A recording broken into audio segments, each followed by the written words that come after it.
আমি হচ্ছে রামর সেবিকা। আজ্ঞা আজ হচ্ছে চৈত্র মাস শুক্ল পক্ষ নবমী তিথি। আজ রাম লালা জন্ম হয়েছিল কৌশল্যাঙ্ক গর্ভরু মাধ্যাহ্ন 12টা বাজে।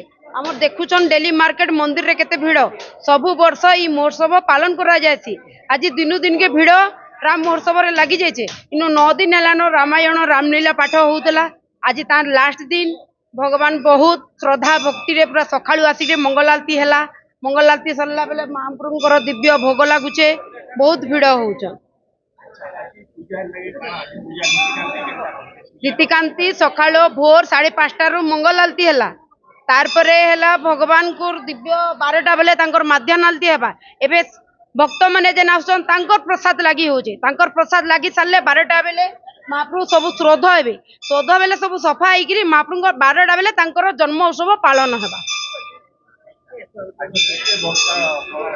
ଆଜି ଆଜି ସକାଳୁ ବହୁତ ପ୍ରତି ବର୍ଷ ଡେଲି ମାର୍କେଟ ସ୍ଥିତ ଆମ ରାମଜୀ ମନ୍ଦିରରେ ବହୁତ ଭିଡ଼। 5,000 10,000 କାଣା ଲକ୍ଷ ବାଟେ ଭକ୍ତ ଆସୁଛନ୍। ଏବେ ଭକ୍ତ ଭିଡ଼ ହେବାର ଆରମ୍ଭ ନି ବାର୍ତେନ୍। ଆମର ଟାଇମ ଏବେ ଅଛି 11ଟାରୁ 12ଟା ଭିତରେ ପ୍ରବଳ ଭିଡ଼ ହେବା।